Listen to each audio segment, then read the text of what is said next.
4 easy steps to starting an awesome podcast.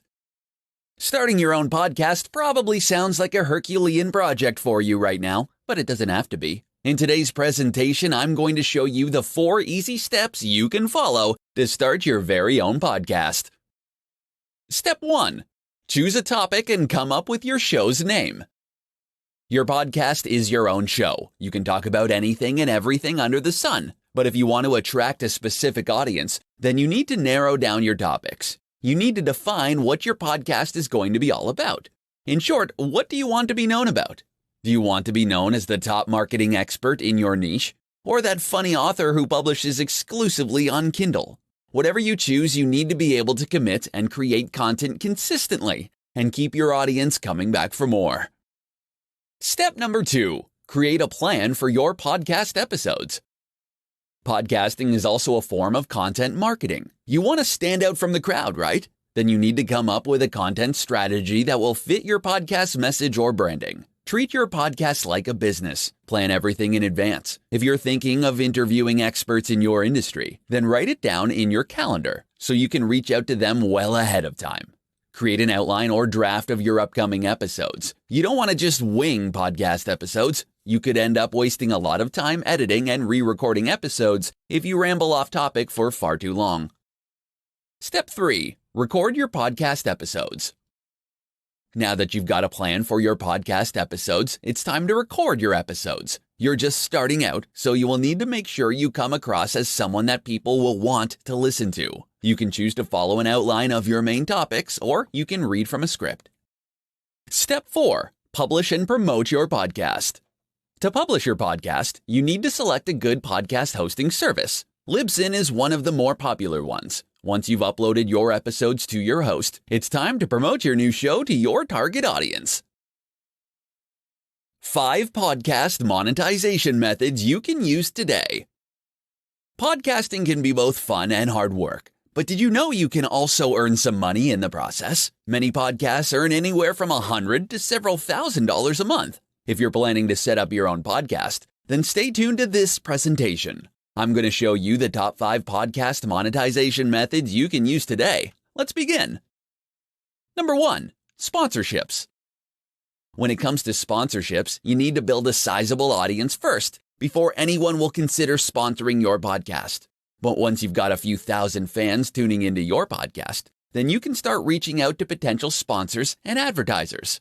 Alternatively, you can use a platform like Midroll or Authentic.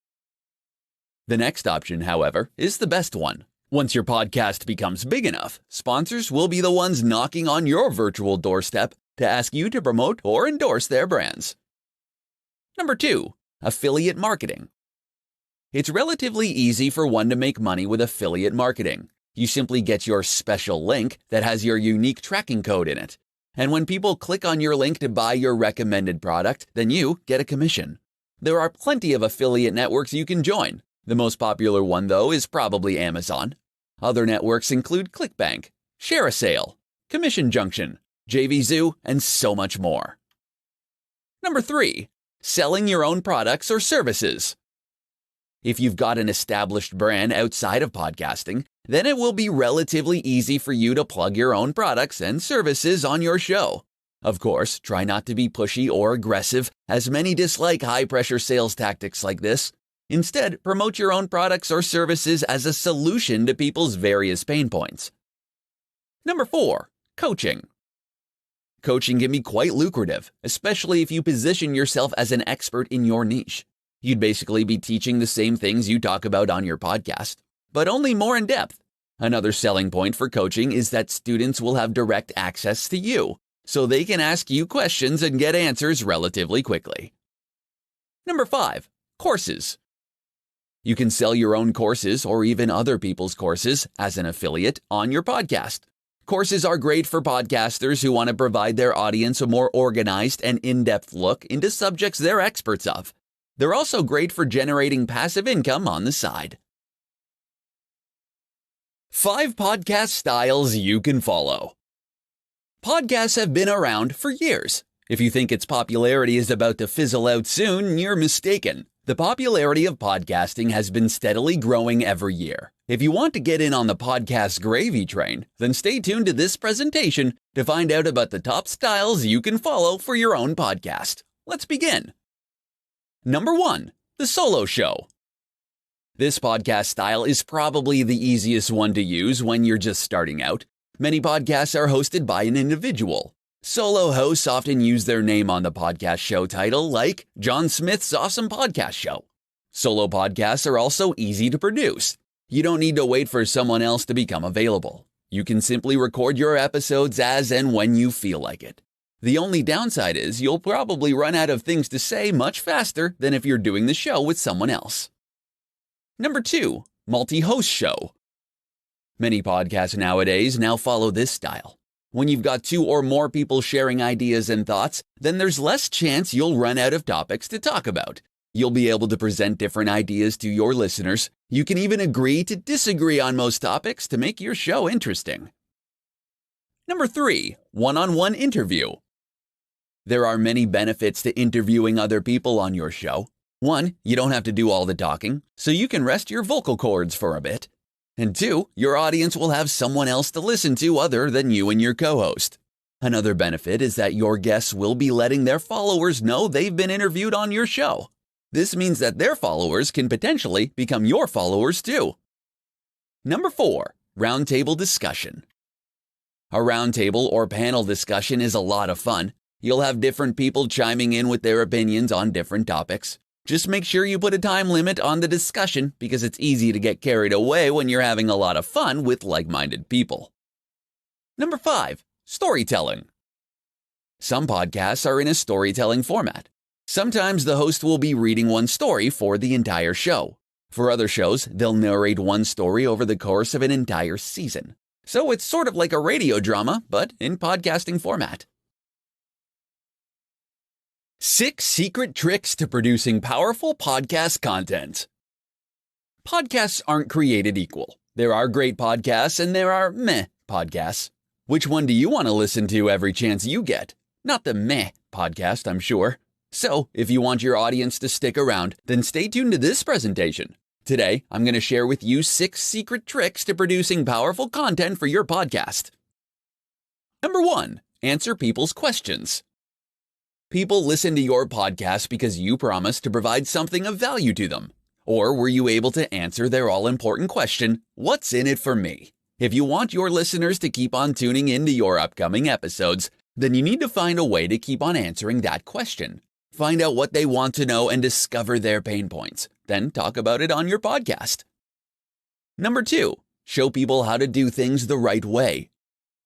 People love how-to tutorials. If you've got a podcast on making money online, then discuss specific methods and techniques to help people start earning money. Demonstrate your expertise by sharing the methods that worked for you. Of course, you don't necessarily need to give out all your secrets, but at least give them an overview to show them how to do things the right way. Number 3, be original and authentic. Many people listen to podcasts because they like the host's personality. If you sound like you're having fun and enjoying your show, then it's much easier for your listeners to hit that subscribe button. Number 4, plan your podcast content in advance. When you plan in advance, then you can basically tell your listeners what your next show is going to be all about. You can give them a quick background on your next topic to have them look forward to your next episode. Number 5, tell a story. Make your podcast engaging by sharing your personal stories or those of people you know. People may not remember specific methods and techniques, but they will most likely remember your stories. Number 6, add a call to action. Yes, your podcast needs to have a call to action as well. What do you want your listeners to do after listening to your show? Do you want them to subscribe to your email list? Do you want them to sign up for your online course? Don't leave your audience hanging. Make sure there's a call to action for each of your podcast episodes. 7 easy ways to promote your podcast. You want your voice to be heard, and you want people to listen to your podcast. If you need ideas to get the ball rolling, then stay tuned to this presentation. Today, you're going to know 7 of the easiest ways to promote your new podcast to your target audience. Let's begin. Number 1, submit to as many podcast directories as possible. Make sure you have your podcast title, description, tags, artwork, and a few episodes ready before you submit your podcast to directories. Your first stop should be iTunes, simply because it's the largest podcast directory in the world. Next, upload your content to platforms like Spotify, Google Play Music, Stitcher, SoundCloud, and more. Number 2, share on social media. Let your followers on social media know that you've got a podcast. Whichever platforms you use, let your family and friends know and ask them to share it with their followers as well. Number 3, ask your podcast listeners to follow you on social media. For branding purposes, use your podcast title as your social media handle. It will be easier for people to remember your brand that way. Give a quick mention of your social media channels on every episode and ask your listeners to follow you. Number 4, link your podcast episodes on your blog. Create a new post for every episode and add a link to your MP3 file. Then write out a transcript or show notes for each episode. Your written content will be indexed on search engines, so you'll most probably get a nice chunk of search engine traffic later on. Number 5, interview experts in your niche. People love being recognized as experts, so if you tell people you're interviewing experts for your podcast, chances are you'll have a good number of people signing up. They can promote their businesses or their podcasts, and they'll let people know that they were interviewed on your awesome show. Number 6, record your podcast on video. Hit 2 birds with 1 stone and video yourself while recording your podcast episode. Then upload it to YouTube, Facebook, Instagram, Snapchat, etc. to give your fans a sneak peek at how you do your podcast. Number 7, pay for advertising. You don't need to spend a ton of money to get the word out about your new podcast. If you can afford to spare a few dollars a day, you can advertise on Facebook ads, Instagram, maybe even Bing ads. In this presentation, I'm going to share with you 10 of the most important tools you'll need for podcasting success. Let's begin. Number 1, a good microphone. Not all microphones are created equal. A good quality microphone is necessary if you want your podcast to sound good. Number 2, pop filter. It's annoying to hear B's, P's, G's, and D's amplified on podcasts. You don't want this to happen to your show. Get a pop filter. It only costs a few dollars. Number 3, podcast hosting account. You don't want your podcast audio files eating up your web hosting bandwidth. Get a good podcast hosting account. They're relatively cheap. Check out Libsyn, one of the most popular podcast hosting services. Number 4, multi-platform note-taking software. It's important to know what you're going to talk about in your podcast episodes. Use a multi-platform note-taking software so you can easily pick up where you left off. You can start writing down your ideas on your mobile phone and then finish it up on your laptop. Number 5, Google Calendar. Google Calendar is a great tool for scheduling your podcast episodes. You can add different calendars to your account, and you can label each one with a different color. Number 6, Audacity.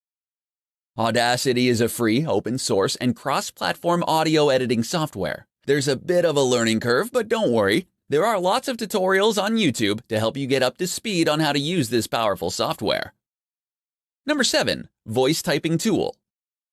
Show notes are important for your podcast.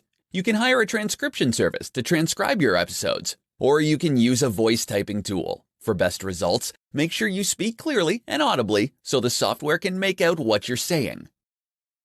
Number 8, feed validator.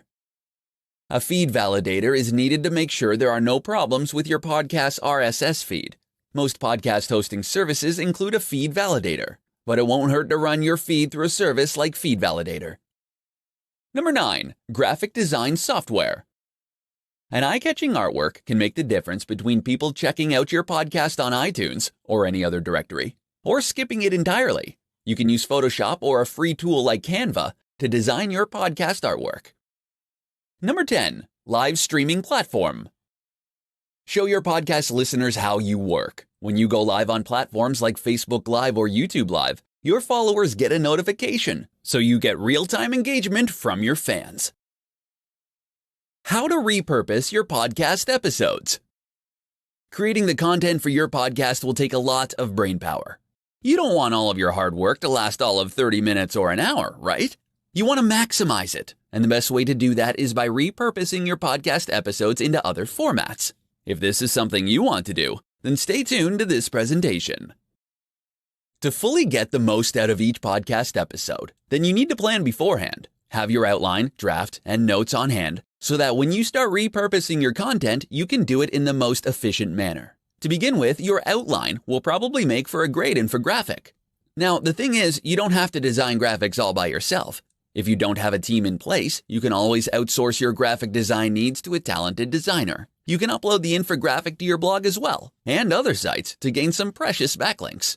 You can also create show notes or even a transcript of your episodes and then upload it as a blog on your site. If you do your on-page and off-page SEO correctly, you might even start ranking on Google for some profitable keywords. You'll gain free traffic from search engines, and you'll get new podcast followers and blog subscribers in the process as well. Of course, let's not forget the power of video. When you record your podcast episodes, you can have a video camera record the entire process. You'll essentially be hitting two birds with one stone. Your audience who loves video will appreciate your video content, and those who prefer listening to podcasts will be able to listen to you as well. You can share the recording on Facebook Live or YouTube Live or any other platform of your choice. The awesome thing is, live videos get pushed to the top of people's feeds, so they'll likely see your video right away. You can also break down the most important points in your show to tidbit-sized quotes. You can then ask your graphics guy to create social media graphics. You can watermark it with your link, because as you probably know, graphics get a ton of shares on social media. Lastly, to tie everything together, you should then cross-promote the different repurposed formats in various platforms. How to select the right hosting for your podcast. Are you wondering where you can upload your podcast audio files? Do you think uploading your podcast files to your website hosting service is okay? If you do, then you have another thing coming. In this presentation, I'm going to show you why you need a dedicated podcast hosting service and how to select the right hosting service for your podcast. First off, why shouldn't you upload your podcast audio files to your web hosting provider? Well, the answer is because audio files can get quite large. Every time someone listens to your podcast, it consumes precious bandwidth. If you have a ton of people listening to your show all at the same time, it can cause problems with your web host. So, the right course of action is to use a dedicated podcasting hosting service. Second, what are the criteria for a good podcast host? Here are some tips for you to consider. Number 1. Do they offer unlimited storage and unlimited bandwidth? Ideally, you want your host to have unlimited storage and bandwidth. You don't know how popular your podcast is going to get, so it's best to be prepared for the onslaught of traffic. Over time, you'll also probably publish a ton of episodes, with each audio file being several megabytes in size, so it's great to have unlimited storage space on hand. Number 2, do they have optimized and distribution-ready RSS feeds? Most podcast hosts are podcast-friendly, meaning they have built-in RSS feeds for easy syndication by podcast directories. This means that every time you upload a new episode, all directories where your podcast is listed will automatically be updated. Everyone who's subscribed or is following your podcast will automatically get access to your latest episodes.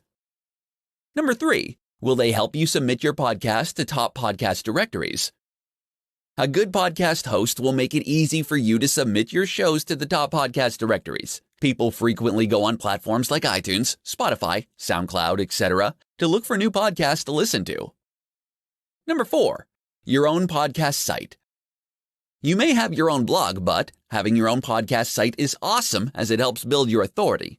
Another added benefit is that it's great for your blog's SEO since you can add a link to your blog. Why you need to choose a podcast niche. Are you wondering why you need to select a niche for your podcast? Do you think it's a waste of time? Well, in this presentation, I'm going to show you why niche selection is important for your podcast success. The most popular podcasts on the planet all have something in common. They all talk about a specific subject. I'm sure these podcasters all have other interests. However, they choose to talk about a topic they know about or at least are very interested in. If you're looking for a good podcast on internet marketing, why would you subscribe to someone whose topics vary from episode to episode? Or would you subscribe to a show that talks exclusively about internet marketing? I'm sure you'd choose the latter. But why? You see, when you present yourself as a jack of all trades, it doesn't reflect your expertise in any way. You know a bit about many different things, but when people look for information, they'd usually listen to someone with demonstrated expertise. So if all you talk about in your podcast is internet marketing, then you're going to weed out the people who have zero interest in this topic. But you'll be attracting the kind of audience you really want, those who want to know more about internet marketing. Sure, your audience count might be a bit lower, but your conversion rates will be so much higher. For instance, if you're planning on promoting a course or product later on, then your internet marketing audience may express more positive interest than a mixed audience. Your calls to action per episode will be targeted to the correct audience. Thus, you're going to get higher conversions. The perfect podcast niche will be something that you're extremely familiar with, so you can create content for an indefinite period of time. Second, there has to be a demand for it. It doesn't have to be there in the millions. A few hundred or thousand listeners may be sufficient, depending on what it is you hope to achieve with your podcast. Niche selection is especially important when you're starting out. You're going to compete against more established brands and podcasts. You need to find a way to stand out from the competition. When you select a niche, you're able to create an edge for yourself. That edge will help you become memorable and attractive to your target audience. 3 reasons why podcasting may be good for your business. If you've ever listened to a podcast, you know how easy to consume they are. All you have to do is subscribe to your favorite podcasts, and you'll have the latest episodes sent straight to your device. If you're not sold on the idea of podcasting for your business, then you should listen to this entire presentation. Today, I'm going to discuss 3 of the biggest reasons why podcasting may be good for your business. You'll become an authority figure in your niche or industry. Podcasting is a great way to showcase your knowledge and your expertise in your niche. You can talk about anything and everything under the sun, but if you keep your podcast niche focused and provide tons of value to your listeners, you'll soon have them eating from the palm of your hand. Of course, building trust will take time, but once you have it, you'll find people will look up to you as an authority figure in your niche. You'll attract your target audience. People who will be tuning into your podcast are interested in listening to what you have to say. There are so many podcasts to choose from, there's a reason why they chose to listen to you. So, if you're trying to attract a certain demographic, know that podcasting is one of the quickest and cheapest marketing techniques you can implement ASAP. Make it easy for your audience to promote your podcast on social media, and you'll attract even more of the same demographic. You'll have a solid source of income once you've established your brand. Yes, it's possible to make a full-time living just by podcasting alone, but you need to be prepared to invest a lot of time in growing your podcast. You'll need to be consistent with your schedule, and you'll need to attract a sizable number of listeners before you even think about monetizing your podcast. In the beginning, you'd want to provide as much free, valuable information as possible. Once you've reached a few thousand, some experts say at least 10,000 followers, then that's when you should start thinking about making some money off your show. The good news is, there are many different ways you can monetize your podcast. You can do sponsorships, affiliate marketing, you can promote your own product, and so much more.